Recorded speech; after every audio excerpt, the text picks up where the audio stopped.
വീണ ജോർജിനെ തെരഞ്ഞെടുപ്പിൽ മത്സരിപ്പിക്കരുത് എന്നാവശ്യപ്പെട്ട് ഭർത്താവ് ജോർജ് ജോസഫ് CPM നേതൃത്വത്തിന് കത്ത് നൽകി. നന്ദി പ്രിൻസി, 1000 നന്ദി. കുടുംബപരമായ കാരണങ്ങൾ ചൂണ്ടിക്കാട്ടി പത്തനംതിട്ട ജില്ലാ സെക്രട്ടേറിയറ്റിലാണ് കത്ത് നൽകിയത്. ഒരസുഖം എന്തസുഖം? Very good. ഇത് ജില്ലാ സെക്രട്ടേറിയറ്റിൽ പങ്കെടുത്ത കേന്ദ്ര കമ്മിറ്റി അംഗം തോമസ് ഐസക് വിഷയത്തിൽ സംസ്ഥാന നേതൃത്വത്തിന് റിപ്പോർട്ട് നൽകി. ഓർത്തഡോക്സ് സഭ മുൻ സെക്രട്ടറി കൂടിയായ ജോർജ് ജോസഫ് സംസ്ഥാന ജില്ലാ നേതാക്കളുമായി ഫോണിലും നേരിട്ടും സംസാരിച്ചതാണ് വിവരം. മറക്കില്ല. തരാനിപ്പ എന്റെ കയ്യില് വേറെ ഒന്നുമില്ല ഞെട്ടാ. മാലയിട്ട് കാണണം. കുടുംബപരമായ പല കാരണങ്ങൾ ചൂണ്ടിക്കാട്ടിയാണ് പ്രാവശ്യം വീണ മാറി നിൽക്കുന്നു എന്ന് ഭർത്താവ് പറയുന്നത്. മൂളമ്പാന്ന് കേട്ടിട്ടുണ്ടോ? ഇങ്ങനത്തെ അസുഖമുള്ളവന്മാരെ അങ്ങനെയുള്ള സ്ഥലത്ത് കൊണ്ടുപോകണം, മനസ്സിലായോ?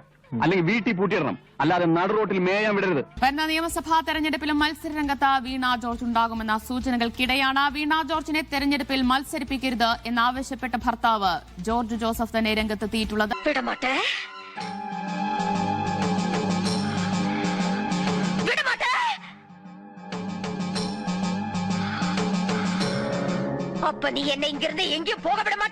ഒരുപാട് കൊല്ലായിട്ട് ഈ നാടിനു വേണ്ടി കഷ്ടപ്പെടുന്നതല്ലേ? ഇനി കുറച്ചു കാലം റെസ്റ്റ് എടുക്ക്. നമുക്ക് ആരോഗ്യമൊക്കെ നോക്കണ്ടേ?